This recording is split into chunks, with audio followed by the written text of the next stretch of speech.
Let's talk now to Robert Halfon. He's chair of the Commons Education Select Committee and a Conservative MP for Harlow, and also is himself Jewish and took part in the debate yesterday. Robert Halfon, there's been an awful lot of concern expressed about anti-Semitism growing.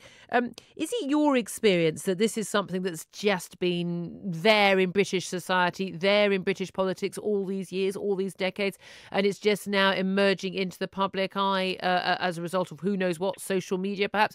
Or is this something new, and is anti-Semitism growing? Well, I've always thought that we were one of the greatest countries in the world. I was born here, but my father was an immigrant here from Libya because of what Gaddafi was doing to Jewish people there when he took over.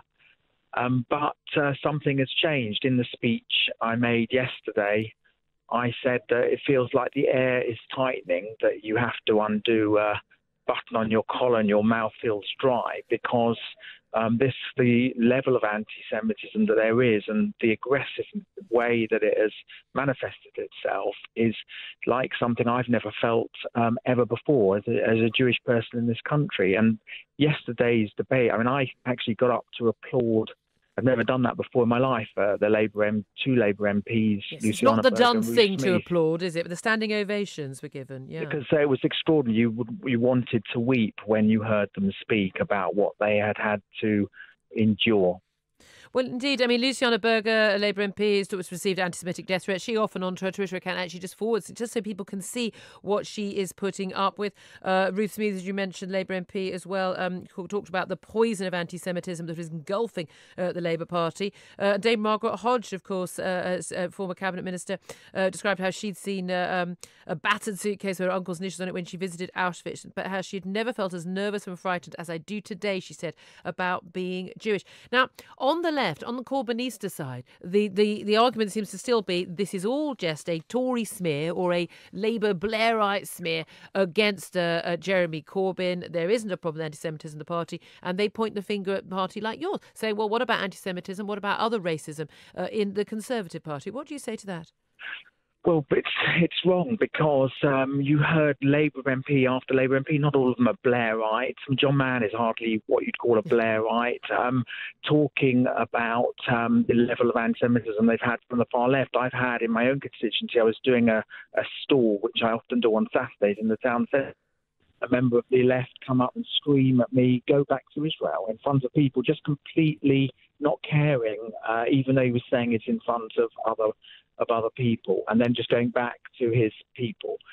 And this is what is going on today. And the problem is with the Corbyn leadership is they're either at best condoning it, at worst turning a blind eye to it, or at best condoning it because there's the mural that he didn't seem to oppose Mr. Corbyn. There is the awful Facebook sites.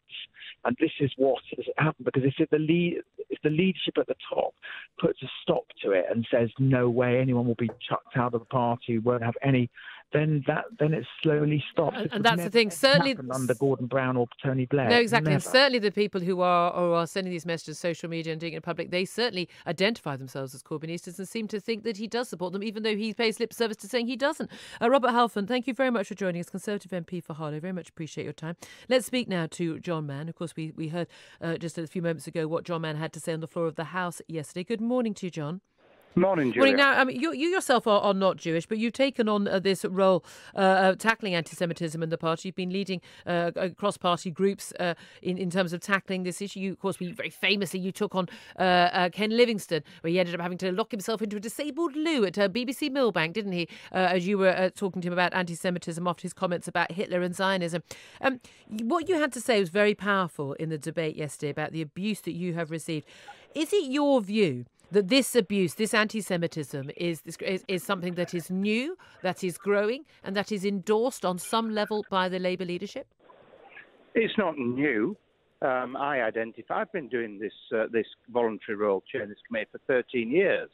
I've spoken to you over those years on your radio station many times, often in less dramatic situations. So it's not new, but the scale of it is far higher. It's far worse. It's far more vicious. It's far more violent than it was. 13 years ago, Lots of Jewish people said I didn't realise there was a problem when I did our first report on it. She identified anti-Semitism from Islamists, anti-Semitism from the right and from the left as the three forms of anti-Semitism. People said, oh, really? You know, some people were concerned. Others said, oh, really, I didn't know all about that. You know, that's not been my experience. 5 years ago, people were saying, well, we're concerned. The mood had changed. Now, people stop me in the street all the time and they say, I'm scared. And they're scared because they're seeing what's happening. They're experiencing things, they're hearing of others experiencing things. And of course, in Denmark, in Belgium, in France, Jewish people have been murdered purely because they're Jewish. We saw the case of an elderly lady who survived the Holocaust and who killed herself because she was Jewish. Why do you think this is happening? Has it got anything to do with Jeremy Corbyn and Momentum and the left? They deny all, anything to do with this, and they pay lip service to certainly condemning it. Has it got anything to do with Jeremy Corbyn? It's got a lot to do with Momentum. The Momentum groups are orchestrating some of this very calculatedly, very deliberately, overt anti-Semitism. There's a far bigger group and a very significant group who are apologists, the whatabouteries who, there are hundreds of Labour Party members, most of them Momentum, Jeremy Corbyn, strong supporters, that's how they identify themselves, attacking me overnight. You think, well, hang on a minute. My wife is a lifelong member of the Labour Party. My sons and daughters are lifelong members of the Labour Party. Is it fair and right what's happened to them? There isn't the argument that this is a smear. This is a smear on Jeremy Corbyn. This is something that's just being used to beat Jeremy Corbyn over the head, and it's got nothing to do with him. What do you say to that? People who excuse racism should leave the Labour Party. So people who are saying that should leave the Labour Party. They're excusers for racism. And, it is extraordinary in any political party that could happen. In the Labour Party of all parties, where, Jewish workers were at the creation of the Labour Party, in its DNA, challenging discrimination and prejudice and disadvantage and discrimination and racism. For this to be in the Labour Party, and the problem with Mr. Corbyn is there is a lack of leadership. He could have acted and acted decisively. He still can. I hope he will. He needs to act now. There are quite a few people who were watching the debate very closely yesterday, who were keeping a close eye on Jeremy Corbyn in the front bench. And while other people in the chamber, both on the left and the right, both sides of the chamber, were very, very moved. I mean, some of the extraordinary things. And I've certainly tweeted out the clip of your speech, your words that we played out earlier, because I found it incredibly, just so shocking. And I think that everyone should hear what you had to say. And lots of people moved, people standing ovations from people on the other side of the chamber, and yet Jeremy Corbyn remained completely impassive. He actually left the debate for quite some time, and then there was also a final roundup, a final statement that was made by Diane Abbott as Shadow Home Secretary, and she completely ignored the comments of a Jewish Labour MP who'd spoken just a few minutes earlier about the abuse he'd received.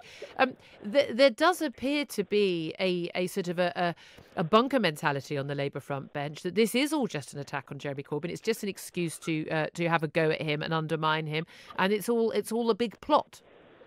The Labour leadership will be judged on its actions. I suggested very precisely, with a bit of explanation. We didn't have much time yesterday, but I think very, very clearly, and people can go online and see and hear exactly what I said, and thank you for playing a little bit of it. But he can act decisively on changing the way in which this debate, dialogue, the language takes place, and he can kick out Livingstone and the other anti-Semites from the Labour Party. If he does that, that's action. The world can move on, and Jewish people in this country can feel significantly more confident and safer living here. If he doesn't, this issue is not going away. I am not going to. Well, you say you're not going to back. go away, but at some point, if you don't get the action that you think should be taken, as the problem grows, as many expect it will do, as people feel emboldened, if they feel the action is not being taken. Ken Livingstone, of course, his comments 2 years on, suspended from the Labour Party in 10 days' time. He can just return, his suspension ends, and that all we've seen from all the disciplinary committees, the NEC, Labour Party, very little action, and in fact, blocking of action to take disciplinary procedures against members of the party and councillors alike who have actually made anti-Semitic comments or posted things online. At what point do you go away? At what point do you say, I'm no longer going to take the Labour whip, I'm no longer going to be a member of this party? Yeah, I should be doing something different. I should be standing my ground and going nowhere, absolutely nowhere. You know, I've had people successfully prosecuted. There are more in the pipeline. I will continue doing that. But I should also take civil action against people. I haven't done that before, but I shall do that. And, you know, we have the law on our side. And the law in this country, when it comes to discrimination and people's rights, people's human rights and racism, is good and it's strong. That law will be used.